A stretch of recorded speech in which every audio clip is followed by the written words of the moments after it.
Welcome to Glen Park. It's really my pleasure as the school trustee, my name is Shelley Laskin, to welcome everyone here.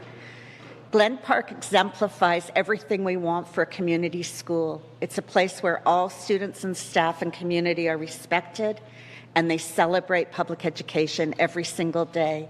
I'm thrilled that under the leadership of Andrea Gillard and Clinton John, the principal and vice principal, are here. We have Superintendent Kim Pividar here, Executive Superintendent Uton Robinson is here, and we have Rachel Chernislin, who's chair of the Toronto District School Board, in celebrating these events today. It is really my pleasure now to introduce our MPP for Eglinton Lawrence, Robin Martin. Thank you all for coming.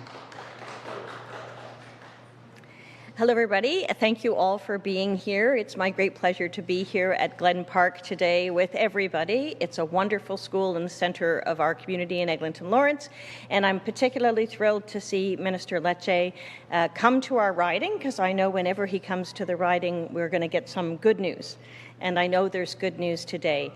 I've been very happy, and I want to commend Minister Lecce for all the work he's doing to make sure that we get our students to focus on the basics, get us back to the basics in education, to make sure that we get our students off to the very best start possible with those kinds of important elements of the curriculum. So I'm delighted now to bring forward the Minister of Education, Stephen Lecce. Thank you. Okay, well, thank you very much. It's good to be here. I just want to give a very warm shout out to Principal Gillard and VP John and the Friends of TDSB, to our chair and trustee, to the superintendents, to the families, the parents, and of course the educators. Thank you for welcoming us here at Glen Park Public School. An amazing school. I've heard brilliant feedback about the work you do. I was just talking to my cousin yesterday, who told me one of her best friends has a child here. They were very excited that we were coming, and they wanted me to thank you for all that you do for kids in the community. We really appreciate it. To Kay Wynn, the kindergarten teacher is with us, who's been an incredible advocate. Thank you for joining us.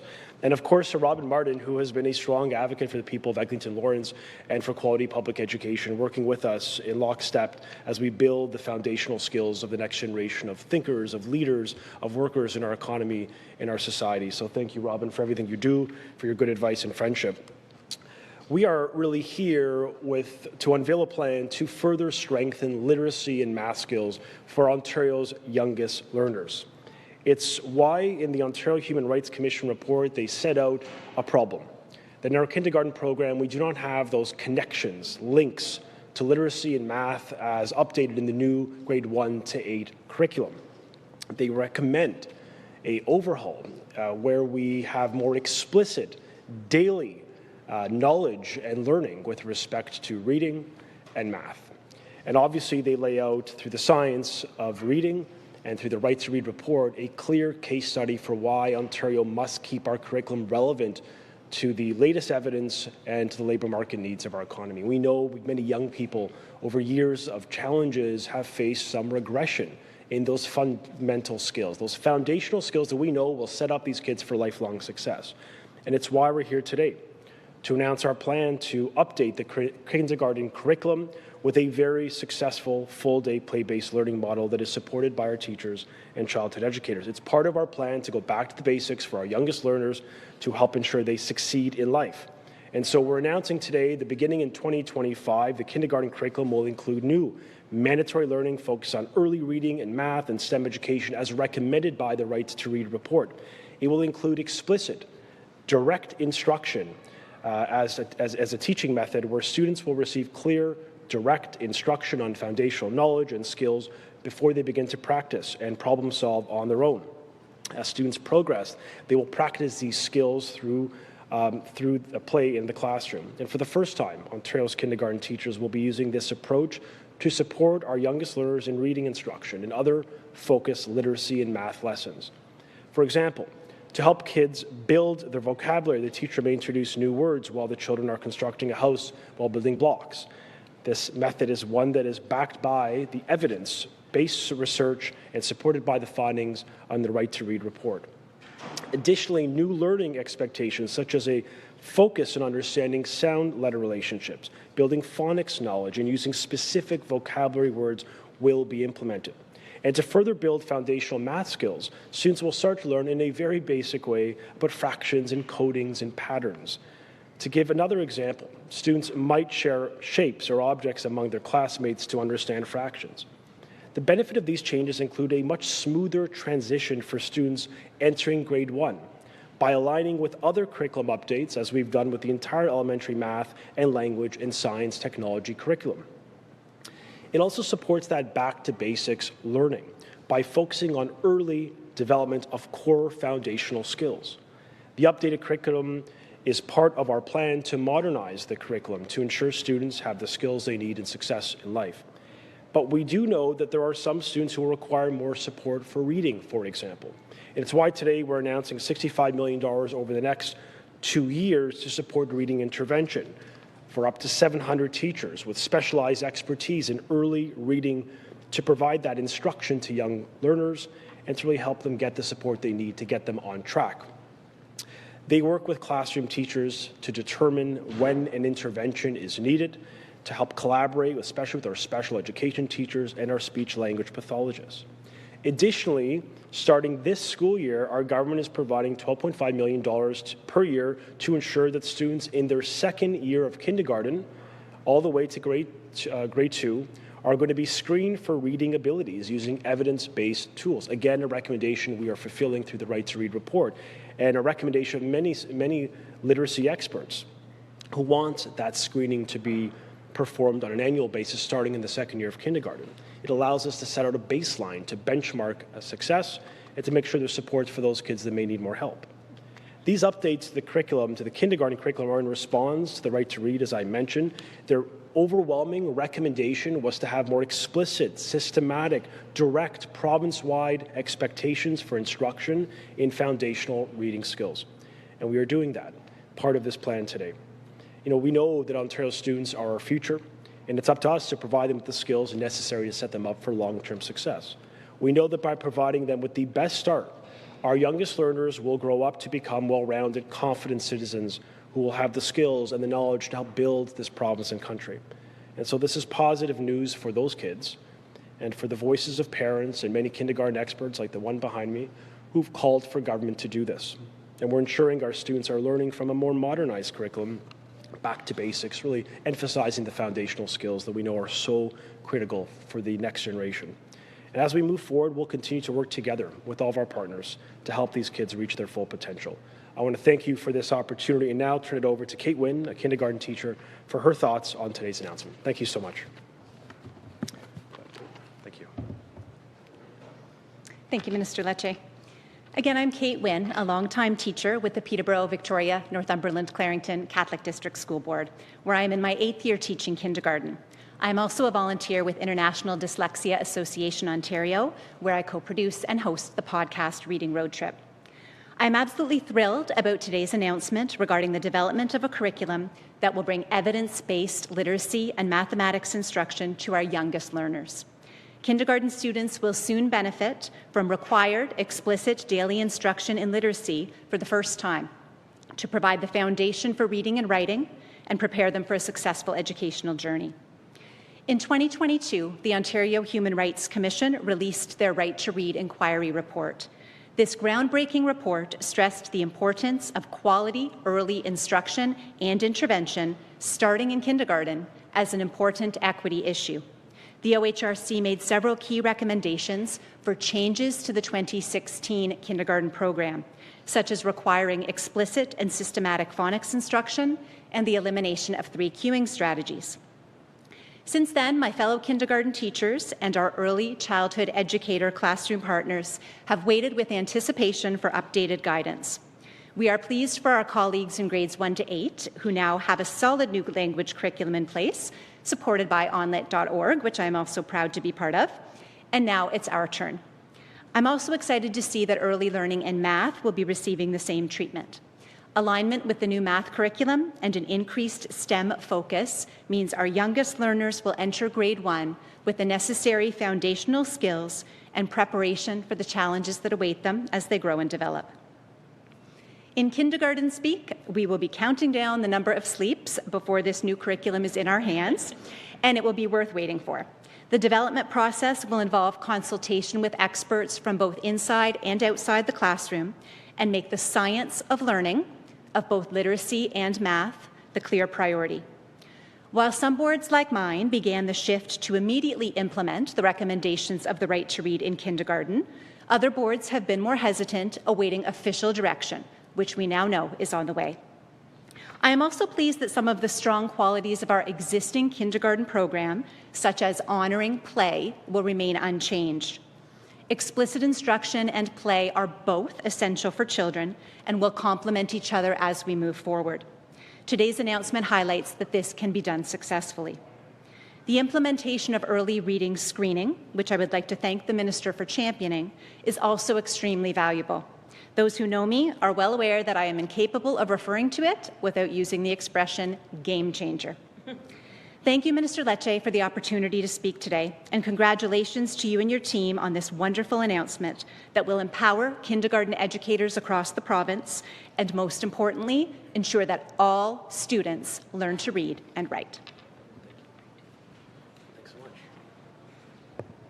Okay. Thank you. Please come up to the mic and state your name and outlet. As a reminder, it's one question and one follow-up. We'll start with our first question.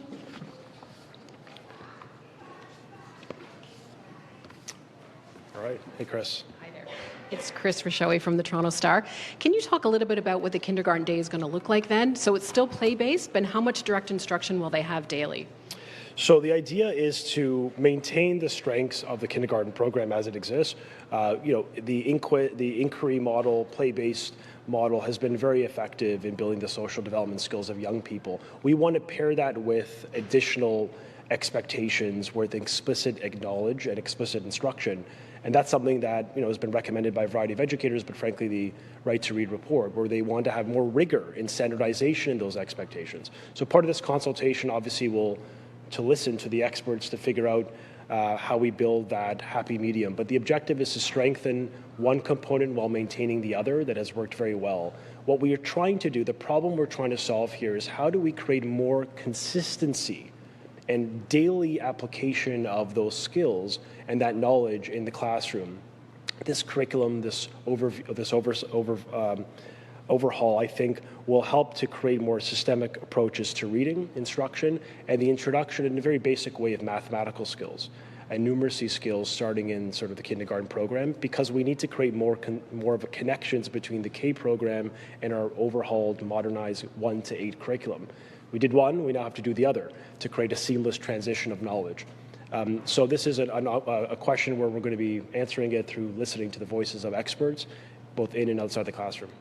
And what is your government doing to address the teacher shortage? Are you thinking of more allowable days for retired teachers, or what about returning to a one-year teacher education program?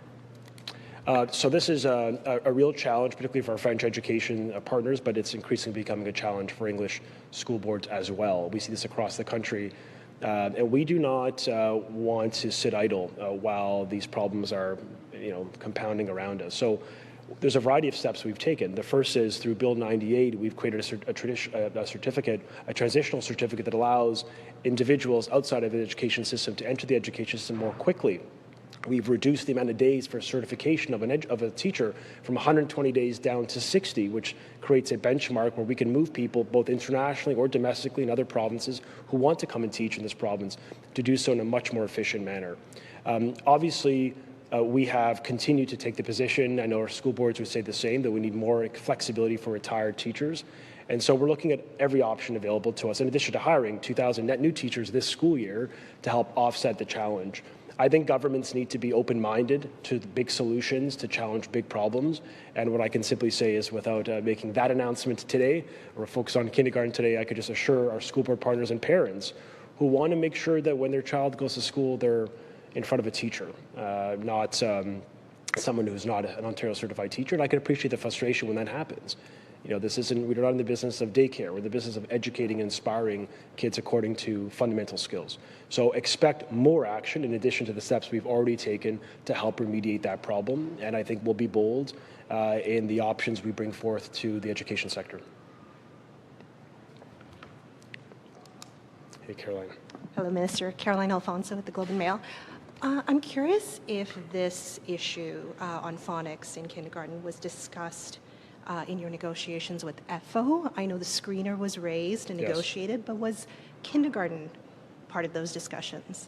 I'm not, I mean, the only concern that would have been mentioned from them would be the maintenance of our program with the one EC, one teacher. We've confirmed that. We've committed to maintaining the all-day kindergarten program. It's been extremely effective way to help build knowledge, skills, and confidence of our youngest learners. So we're very proud of the system we've got. We've just trying to make it go from good to great, if we could invoke that principle. We would really want to level up with greater levels of academic rigor as we go back to the basics and emphasize skills that we know are necessary as soon as grade 1 and certainly right through their academic journey in life. I do think, though, many ETFO educators and any other elementary teacher, Catholic or public English and French, would appreciate further guidance and direction on what are the explicit expectations vis-a-vis reading, comprehension, writing at a very basic levels, and math skills, numeracy skills. And so this creates that. It also introduces a guide, which we don't have, which teachers should have, which they soon will have by year 2025, like we do for grade 1 to 8, where we essentially lay out clear expectations with respect to reading sounds or comprehension or letters and numbers. And I think that type of higher aims for our kids, higher ambitions for them, and frankly, higher standards for our education ecosystem is a good thing. You know, we do amazing things in our schools. I just simply accept a premise that we can do better. And we need to we follow the evidence, the clear evidence, and the voices of educators who've spoken loud and clear that we've got to make our kindergarten program, we've got to make sure it is aligned with the fundamental skills young people need to succeed and really emphasize the basics on reading, writing, and math. And that's precisely what we're doing, coupled with an investment, new supports, training, and a bit of a roadmap between now and 2025 to bring people along, to do that professional development, to build the capacity of our staff who are doing this in the front lines and the trenches every day. As you know, the Right to Read report has been controversial in some quarters, and I do wonder when you look at EQAO scores and you see, you know, the vast majority of students meeting those provincial standards, the provincial benchmarks in grade 6, you know, you have some 80% of kids meeting reading standards, and I wonder if there's an argument to be made about focusing on those kids that need more help as opposed to overhauling a kindergarten curriculum. Sure. I may permit, if you may have an answer to that or a perspective from as an educator. I think what I'd simply say is in the grade 3 assessment, grade 3, 6, and 9 in EQAO, in virtually every measurement, we have actually seen either at worst stabilization or at best some modest increase. That's the first time in a long time we've seen a trajectory move in the right direction in Ontario after years of challenges for kids. So as a first principle, we've got to keep kids in school to create that stability where they have consistency in their day and for their families, for their parents as well. The second is that's why we continue to emphasize getting deals done with every available union partner, because we just want to make sure that children are in school from September to June without interruption. That's so consequential to their mental, physical, and academic success. The second thing is, look, the Right to Read report sets out 157 recommendations. I mean, by the nature of change, that may be deemed difficult for some. But when we're talking about 250,000 young people within our kindergarten program, we have the ability to level up. We have the ability to work with frontline educators and experts to do a better job when it comes to strengthening foundational skills. A responsible government would say, yes, we're going to do that.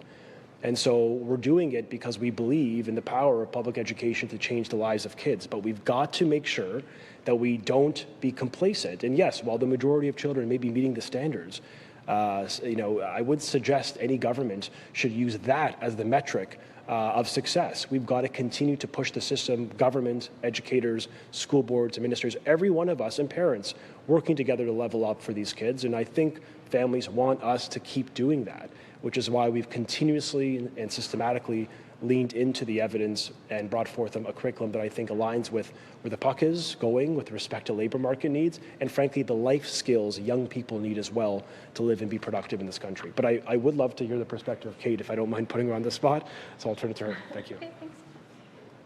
What I would say to that just is that we know with the structured literacy approach that it's one of those necessary for some, beneficial for all pieces. So even the kids who may pick up on reading more easily and not need as much of that are still going to benefit and not be hurt by having that focus in the classroom as well.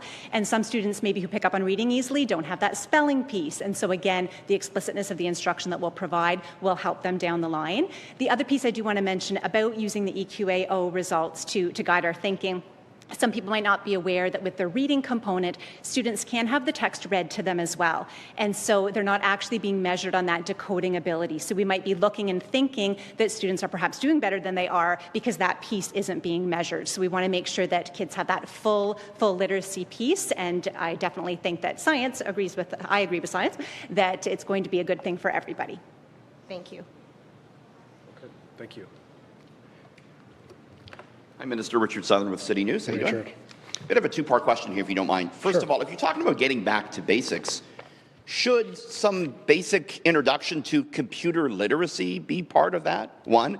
Sure. And two, there will be critics who will say, you know, full-on play-based learning works. Why not just let kids be kids? How would you answer those two questions? Well, we're going to ensure kids remain kids, but they're going to be better positioned to succeed in life when they're not kids by building those foundational skills earlier.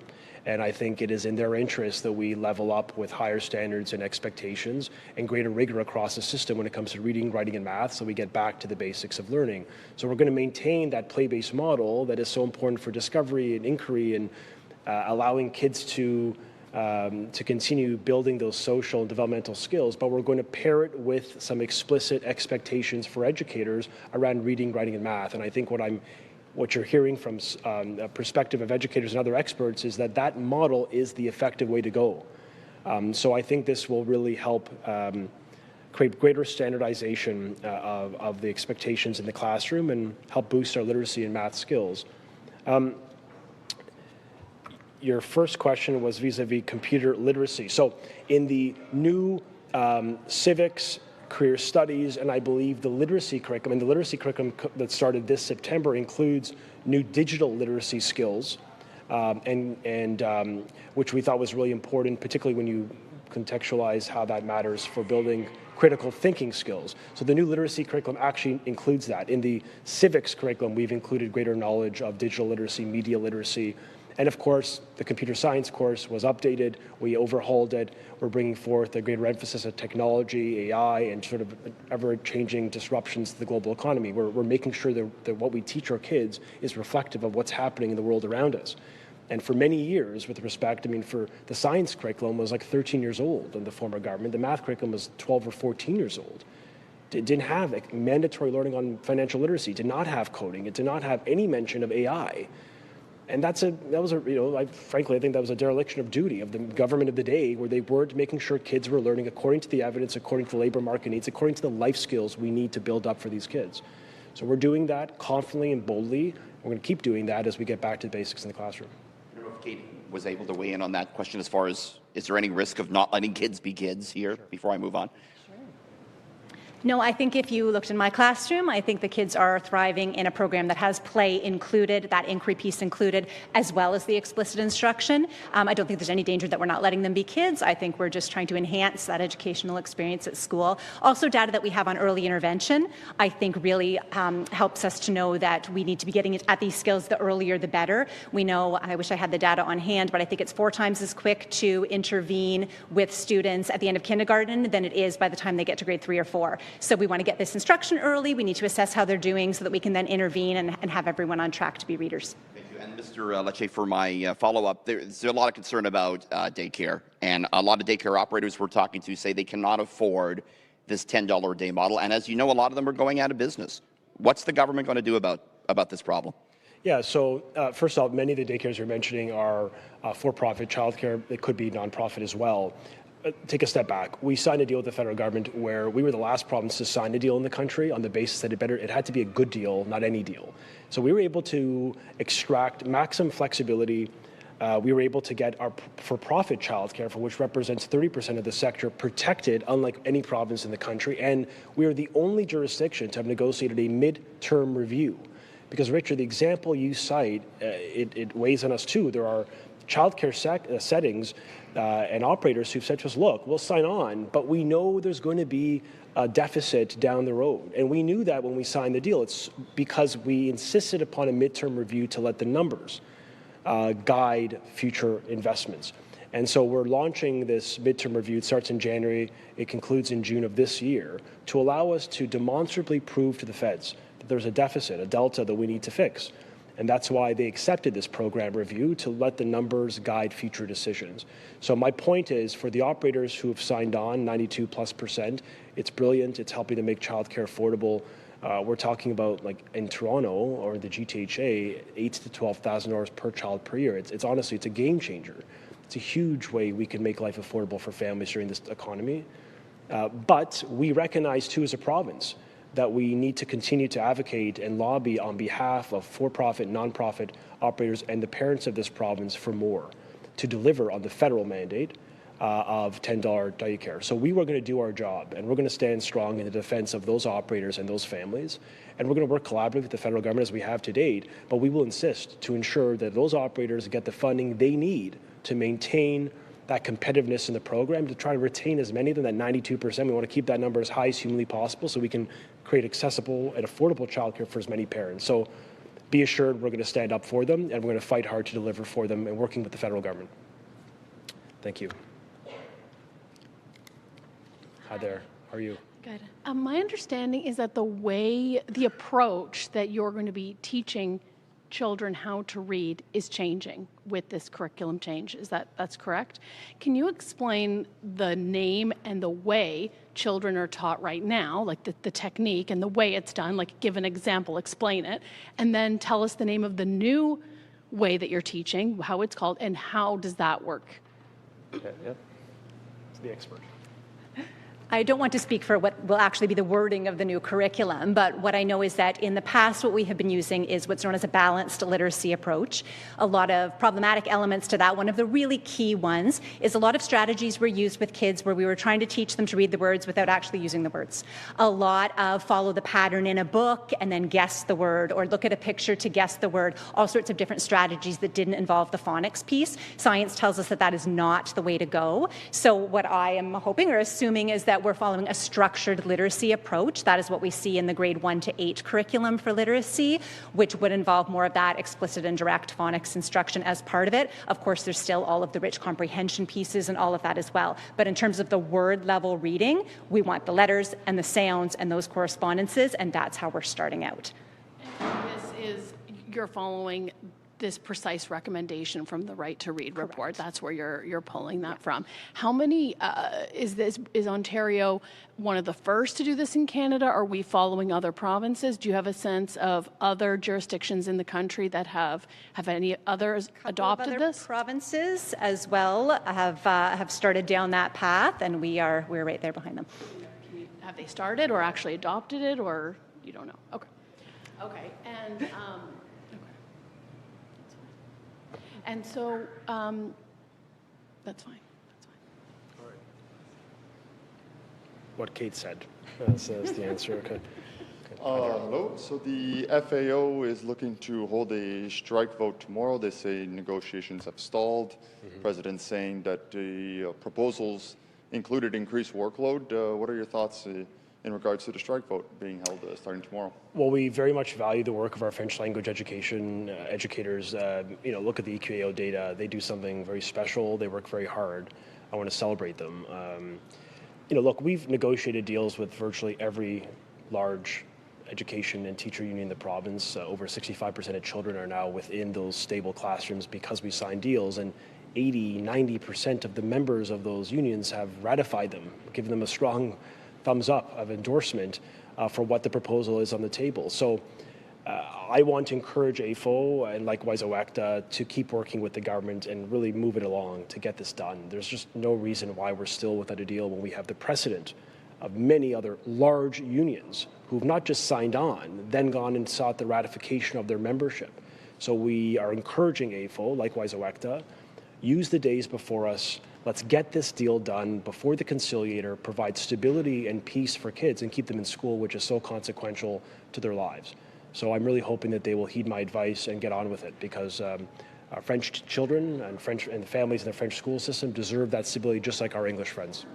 Well, then, if we'll talk about OECTA as well, since both FAO and OECTA are in the situation. Tell us a bit more about how these negotiations have continued from the last time we've spoken about these situations. I think what it confirms is that the overwhelming majority of teacher and education unions have accepted the government's proposal. They've then ratified it at a quantum of 80+%, and that is an endorsement of the framework that we put on the table. It shows a good faith effort by government where we can't agree on just everything, which is fine and normal. We now have an option we put forth, which is incredibly fair, to send those unresolved issues to arbitration as our dispute resolution fix. And I thought that was well, look, I mean, many unions, as you know, on the English side, they perhaps didn't cheerlead it or love it on day one, but, through good work and conversations and good faith attempts at the table, they were able to accept that probably is the right outcome, so much so that their members gave it an overwhelming endorsement. So I think we'll bring them along, but it just, what I'm asking, for our colleagues in OECTA and AFO is just to recognize that there's great precedence for this. Other members of peers in the education space like this proposal, and I'm hoping they will reflect upon it, some sober second thought. Let's get this done. Let's keep our kids in school. Let's move forward and really emphasize and work on things that matter to parents and to educators alike, which is building skills, modernizing curriculum, building new schools and childcare spaces, things that are materially going to help improve the life of a child. And let's put this behind us, because I think the government, a year and a half, 2 years later, we all want the same thing, which is a stable school experience for children. And I'm urging AFO and OECTA to join us in partnership to get it done. Let's get this done and keep these kids in school. Okay. Good morning. So we're here in a Toronto District School Board school. I'm wondering if you can put yourself in the shoes of a parent who could have a child entering kindergarten. What will they notice, and when will they notice it if they have a child entering in this September versus sort of next September? When exactly are these rolling out for Toronto parents to know? For sure. So all families will benefit from the new kindergarten curriculum in year 2025. We're going to take the next year plus to consult widely, listen to the experts inside and outside the classroom, and then do professional development to build the capacity of our kindergarten educators and the ECs in the classroom who do amazing work. And I think what also will be helpful for teachers is the development of a guide that sets out those expectations in a more explicit way. Kindergarten teachers don't have it when compared to the grade 1 to 8 educators who do. So all of this will be on track for September for 25, and the work gets started today. So you mentioned at one point extra training for 700 teachers, I believe. So I'm not sure if there are only 700 teachers across the province at sort of all the boards, but if not, how will you ensure equity throughout the whole province, that every child is truly, starting at the same place, if not every single teacher is going through this whole training process? Well, I think we accept that every child isn't going to start at the same place, which is precisely why we have an investment of $65 million to help sustain 700 educators. And these aren't just any teachers, they are specialists in literacy promotion. They really understand the science, they may have done an AQ, but they are really the best of the best that can come in small groups or individual, depending on the circumstance, to help lift up, bring those kids that are perhaps below standard up to the standards, and really try to give them the additional support and push to move them in the right direction. So we're not just going to screen them and then figure out that there's a lot of kids that need help. We're actually bringing forth the investments to accompany with those kids that are perhaps behind. And the Right to Read report was very instructive, particularly for children with special education needs, for other intellectual or developmental disabilities, that those kids particularly were being hurt by the curriculum, the former curriculum. So this revision of the curriculum, in addition to the new supports and the people, I think is going to really help everyone as a baseline, but it's going to particularly zero in on those kids that just need a bit more support to get them to the provincial standards, and more importantly, beyond the academic element, just build the confidence, the life skills of being able to read and write and have basic numeracy skills as well. So just to clarify, these 700 educators are going to hit up every kindergarten classroom? No, they'll be deployed by boards, and then boards will figure out where they need the most based on a variety of considerations. They could consider EQAO data by school or other indicators that they'll use. But the point is we will continue to deploy those experts where they're needed most. Thank you. Okay. Thank you very much. Thank you all. That concludes our press conference. Thank you, everyone, for coming.